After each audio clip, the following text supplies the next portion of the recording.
So just very quickly to give you a sense of how we do this evaluation, on the political rights portion of our evaluation, we look at electoral process. This includes how executive and parliamentary elections are run, how the electoral framework is designed and is used in practice to ensure that a diverse range of political voices and parties and forces can participate in a meaningful way.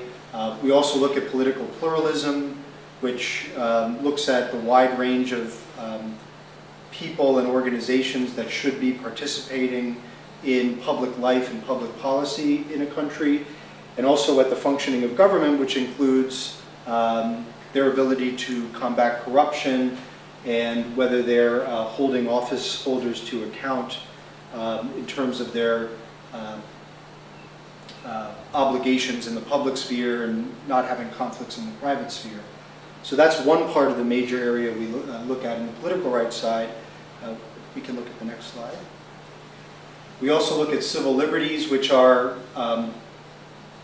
designed to look at what we think are the bedrock parts of civil liberties, which includes freedom of expression. That would include media freedom, academic freedom is included there, as well as broader freedom of expression that might not fall under press freedom.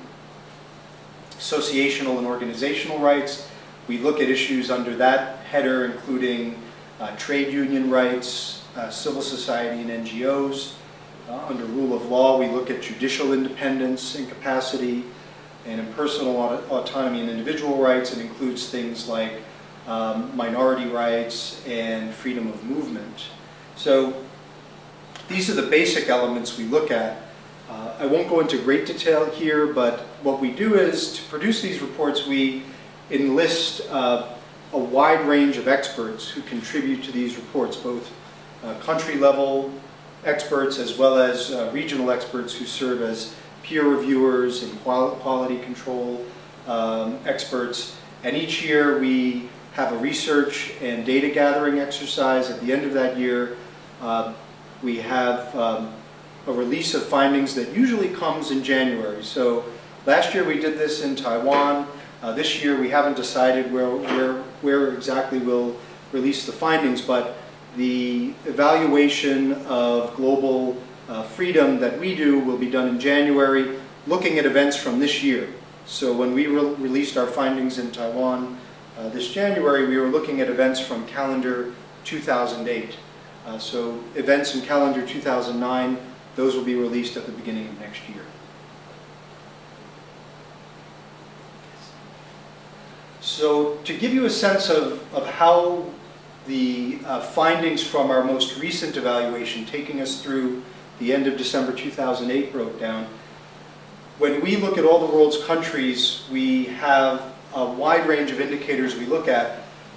For the purposes of this discussion, we've broken them down into the three most basic categories. And if you look at the map we produce, which we can take a look at a little bit later, you actually see the performance and basic performance levels at the free, partly free, and not free category. In essence, the best performing countries on our evaluation, the countries that perform in the middle, and then the worst performing countries.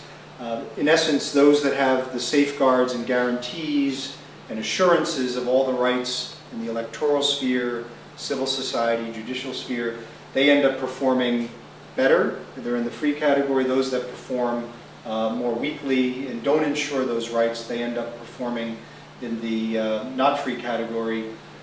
So in the last review, there were small changes, but you can see the breakdown. In number terms, there were 42 countries that fell into the not free category. There were 62 in the partly free category, and there were 89 in the free category.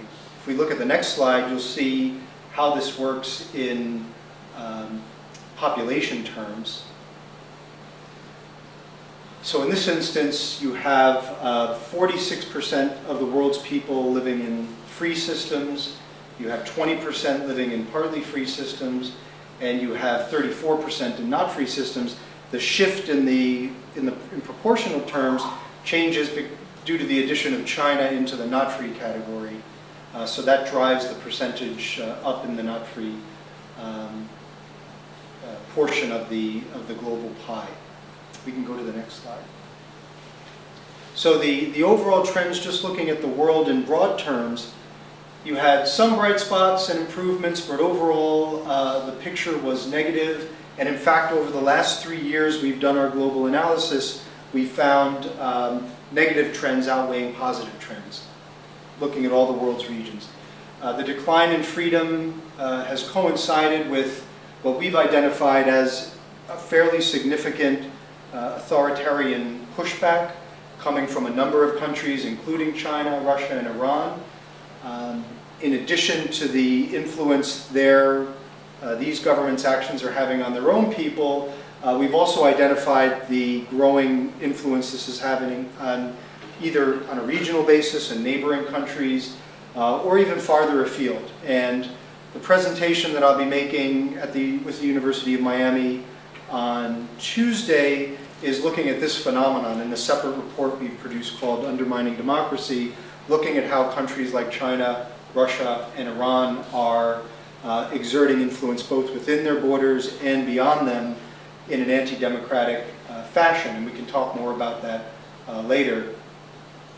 Also note that in our findings, in addition to the more brutal and harsh measures that these sorts of regimes have employed in the past, we've also noted that there are somewhat more nuanced and diverse sorts of methods they're using to impede democratic development, which include various forms of legal restrictions, tax investigations, use of bureaucratic regulations to hobble or otherwise create obstacles for civil society, for others who are advocating for greater democratic space and growth.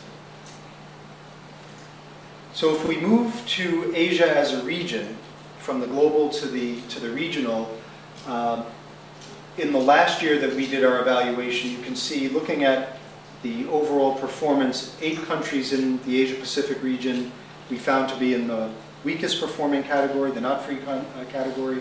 There were 15 countries that registered partly free and 16 that were registered as free.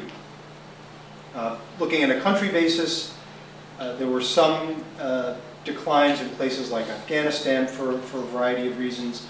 There were also countries in the region that held successful elections, which we noted, which allowed more space for the opposition, which is something that we thought was noteworthy to mention in last year's findings. Look at the next slide.